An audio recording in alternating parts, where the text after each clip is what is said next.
किसान आंदोलन के सिलसिले में कृषि मंत्री नरेंद्र सिंह तोमर आज किसान संगठनों से बात कर रहे हैं और इस मुद्दे पर हमारे साथ बात करेंगे महाराष्ट्र के पूर्व मुख्यमंत्री और वर्तमान में विधानसभा में विपक्ष के नेता देवेंद्र फडणवीस। फडणवीस साहब, न्यूज़ 18 इंडिया में आपका स्वागत है।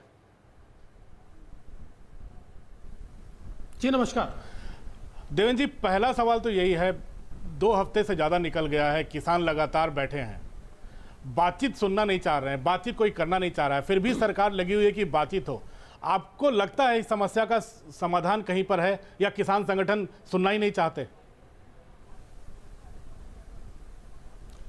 देखिए, मैं ऐसा मानता हूं कि जो किसान संगठन है उनके साथ साथ कुछ ऐसे तत्व भी है कि जो बातचीत नहीं करना चाहते। मैं यह कतई नहीं मानता कि किसान बातचीत नहीं करेंगे, लेकिन कुछ लोग जानबूझकर ये प्रयास करते रहते हैं कि बातचीत न हो और ये इसी तरह से आंदोलन चलता रहे, क्योंकि इन सारे कानूनों के बारे में सारी जानकारी सरकार ने दी। किसान संगठनों ने जो मांगे रखी, उन मांगों को भी केंद्र सरकार ने कहा कि हम उसको इनकॉर्पोरेट करने के लिए तैयार है।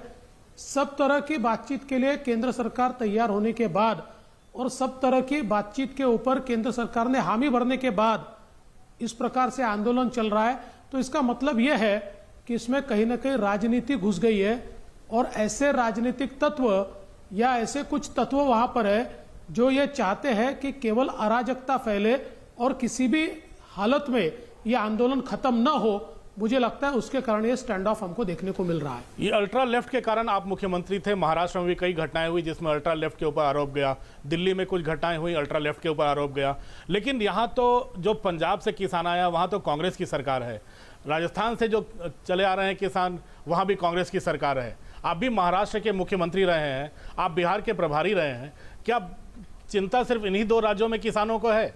आपको लगता है यहाँ कांग्रेस ही बढ़ावा दे रही है? जी बिल्कुल, और ये कांग्रेस की इतनी दोगली नीति है। मैं महाराष्ट्र से आता हूं। अभी जो लैंड लीजिंग का कानून यहां पर तैयार किया है, कॉन्ट्रैक्ट फार्मिंग का, केंद्र सरकार ने महाराष्ट्र में कांग्रेस एनसीपी की सरकार ने 2006 में ये कानून मंजूर कर दिया और 2006 से आज तक महाराष्ट्र में कॉन्ट्रैक्ट फार्मिंग का कानून चल रहा है और उसका फायदा भी किसान उठा रहे हैं। आप नासिक में जाकर देख सकते हैं, वैल्यू चेन्स तैयार हुई है, किसी किसान की खेती नहीं गई, किसी किसान को लूटा नहीं गया, किसी किसान का कोई नुकसान नहीं हुआ।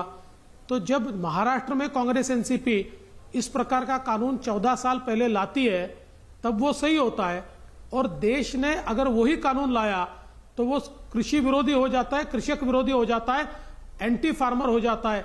इतना ही नहीं, तो आज भी महाराष्ट्र में सबसे पहला राज्य महाराष्ट्र था। कांग्रेस एनसीपी के जमाने में 28 लोगों को, कॉर्पोरेट्स को डायरेक्ट खरीद का लाइसेंस सबसे पहले महाराष्ट्र ने दिया। और इतना ही नहीं, तो प्राइवेट एपीएमसी, इसका भी सबसे पहला कानून महाराष्ट्र में बना। आज भी महाराष्ट्र में प्राइवेट एपीएमसी है, वहां पर डायरेक्ट बेचा जा सकता है, जहां पर सरकारी एपीएमसी भी चल रही है और प्राइवेट एपीएमसी भी चल रही है, डायरेक्ट खरीद भी यहां पर चल रही है।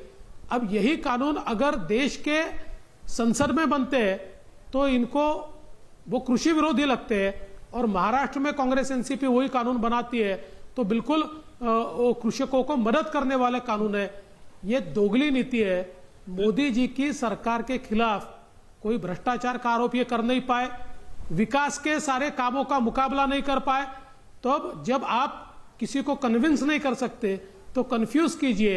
इस प्रकार से कंफ्यूज करने का प्रयास और बहुत ही गलत प्रयास कांग्रेस की तरफ से चल रहा है। देवेंद्र जी, इसमें आपने बोला कि कुछ ऐसे तत्व हैं जो इसको और भड़का रहे हैं। सरकार ने अपनी तरफ से पूरी कोशिश की।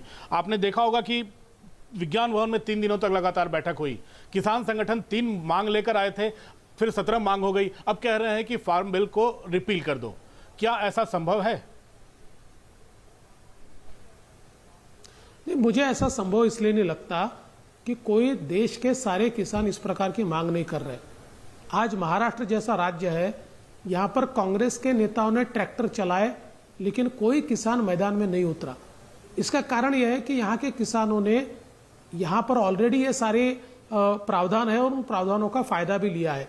ऐसे ही हमको साउथ में भी कोई यहाँ पर बड़ा आंदोलन नहीं दिखता। इतना बड़ा उत्तर प्रदेश है, उसमें कोई बड़ा आंदोलन नहीं है। बिहार है, उसमें कोई बड़ा आंदोलन नहीं है। हाँ, मैं ये जरूर मानूंगा कि वहाँ की जो पॉलिटिकल पार्टियां हैं, कांग्रेस या उससे एफिलिएटेड, वो लोग कहीं ना कहीं छोटा प्रदर्शन कर रहे हैं, पर किसान मैदान में उतरा है ऐसा देश के मैक्सिमम राज्यों में हमको कहीं पर भी दिखाई नहीं देता। और इसलिए किसानों को ये पता है कि ये जो कानून लाए हैं ये किसानों के हित में। सबसे बड़ी बात मैं आपको बताना चाहता हूं, किसानों को एक चीज पता है, मोदी जी अगर कानून लाएंगे तो किसानों के हित में ही लाएंगे। मोदी जी कभी कॉरपोरेट्स के हित में कानून नहीं ला सकते, वो किसानों के हित में कानून ला सकते हैं। ये किसानों को पूरे तरीके से पता है। और इसलिए मुझे लगता है कि ये जरूर हो सकता है कि इस आंदोलन की शुरुआत ये किसानों ने की हो, लेकिन अब कुछ ऐसे तत्व भी है जो आंदोलन को समाप्त नहीं होने देना चाहते। क्या ये तत्व वही हैं जो शाहीन बाग के पीछे थे, जिनको अल्ट्रा लेफ्ट आप लोग कहते हैं? क्या ये वही तत्व? क्योंकि यहाँ कई ऐसे झंडे पोस्टर वहाँ नजर आ रहे हैं, कई ऐसे नारे के तस्वीरें हमारे पास आ रही हैं, ऐसे नारे लग रहे हैं जो प्रधानमंत्री के खिलाफ भी हैं। तो देवेंद्र जी, आपको लगता है एक बार फिर से कमान ये पूरे झगड़े की अल्ट्रा लेफ्ट के हाथ चली गई है, जिसके कारण किसान न इधर का रह पा रहा है न उधर का रह पा रहा है? देखिए, मैं तो मीडिया रिपोर्ट्स के आधार पर ही कह रहा हूं, मेरे पास कोई पुख्ता जानकारियां नहीं है, पर मीडिया में जो चीजें देखने को मिलती है वो चीजें मात्र किसान आंदोलन में नहीं हो सकती। इसलिए मैं वापस कहना चाहता हूं, मैं ये कतई नहीं कहता कि वहां किसान नहीं, किसान जरूर होगा, लेकिन उसके साथ साथ इस प्रकार के भी तत्व वहां पर घुसे हैं जो बिल्कुल अल्ट्रा लेफ्ट भी हो सकते हैं या अराजकता फैलाने वाले भी हो सकते हैं। मुझे बताइए, खालिस्तान जिंदाबाद के नारे क्यों लगते हैं भाई? उसका किसान आंदोलन से क्या संबंध है? जिस प्रकार के झंडे, जिस प्रकार के साहित्य वहां पर मिल रहे हैं, इसका किसान आंदोलन से क्या संबंध है? तो मुझे लगता है कहीं ना कहीं अपनी राह से ये भटक रहा है और कहीं ना कहीं जो असली किसान है वहां पर उनको गुमराह करने का प्रयास हो रहा है। पंजाब से जो किसान आए हैं, पहले भी बिल जब आया था, जब कानून बन रहा था देवेंद्र जी, तब सरकार ने कहा था, प्रधानमंत्री जी ने भी कहा था कि ये बड़े व्यापारियों के हित के खिलाफ है, जो छोटे किसान हैं उनका फायदा होगा। जहां छोटे किसान हैं, जिन राज्यों में गरीब किसान हैं, वहां कोई सुबुगाहट नहीं इस बिल को लेकर। सिर्फ और सिर्फ अगर देखा जाए तो पंजाब से किसान आ रहे हैं। तो आपको लगता है कि गरीब किसानों को समझ में आ रहा है कि ये बिल उनके फायदे का है? जी बिल्कुल आ रहा है। इसका कारण यह है कि आज हमारा जो गरीब किसान है उसके ऊपर यह कंपल्शन है कि जो व्यवस्था मंडी की सरकार ने तैयार की है उसी मंडी में वो अपना अनाज बेचे। मतलब एक किसान पर कितना अन्याय है कि वो दिन भर मेहनत करता है, अपने पसीने की गाढ़ी कमाई से वो अपना अनाज पैदा करता है और उसको ये कहा जाता है कि भाई आप बाहर नहीं बेच सकते, आप दूसरे किसी को नहीं बेच सकते, हम जो कहेंगे वहां बेचना पड़ेगा, हम कहेंगे उसी कीमत पर बेचना पड़ेगा। एक प्रकार से प्रताड़ना हमारे किसानों को सहन करनी पड़ती है। एक मोनोपोली तैयार हुई है और इसलिए किसानों को अपना मार्केट मिलना चाहिए। आज देखिए, कोई ये कह रहा है एपीएमसी बंद कीजिए, बिल्कुल नहीं। इस कानून में कहीं पर भी एपीएमसी बंद नहीं किए। हाँ, इस कानून ने मोनोपोली जरूर तोड़ी है उन लोगों की जिन्होंने अपने राजनीतिक फायदे के लिए एपीएमसी को हाथ में लेकर वहां पर छोटे किसानों को एक प्रकार से प्रताड़ित किया है और अपने शर्तों पर किसानों का अनाज खरीदते हैं।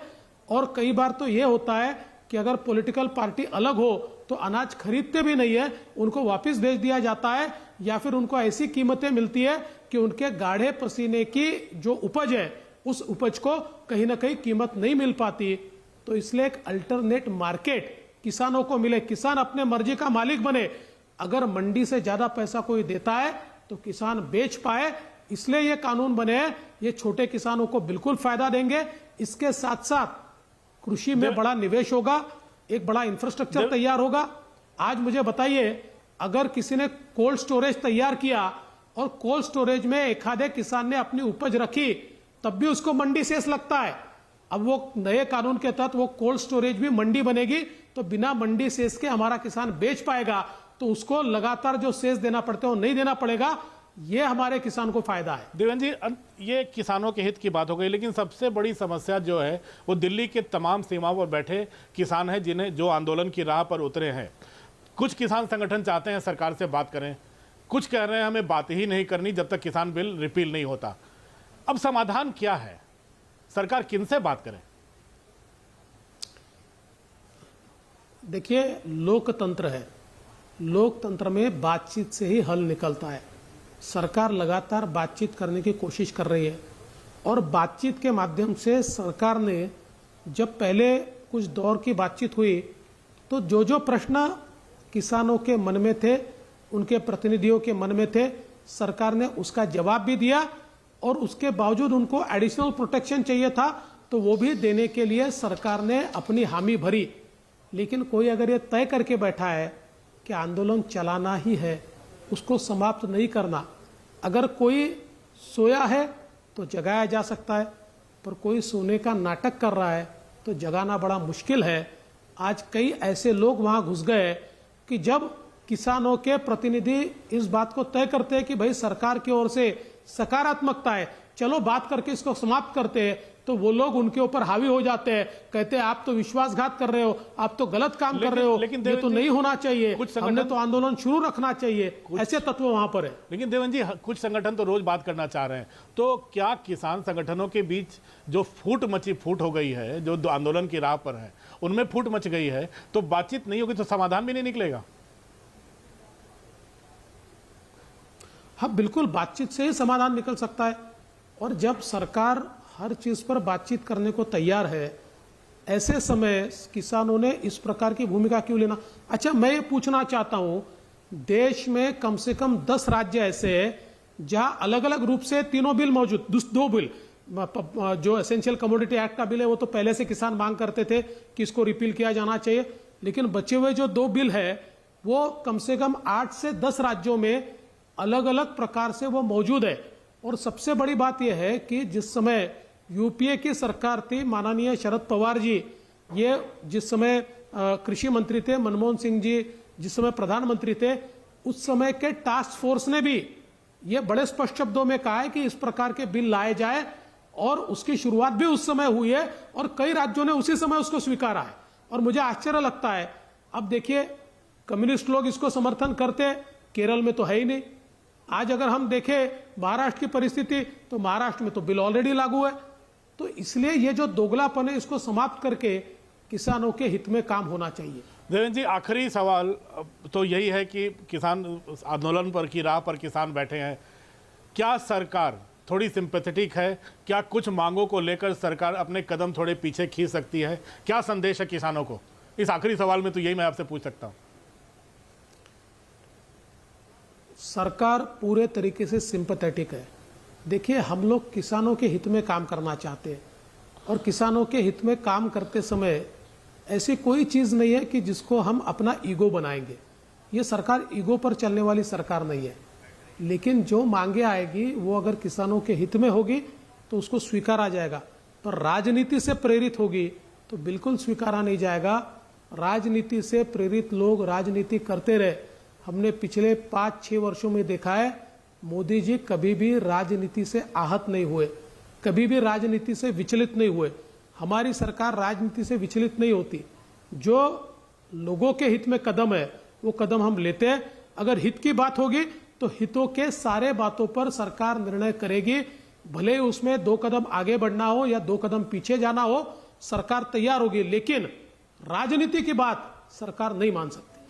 देवेंद्र जी, न्यूज़ 18 से बात करने के लिए बहुत बहुत धन्यवाद। Thank you.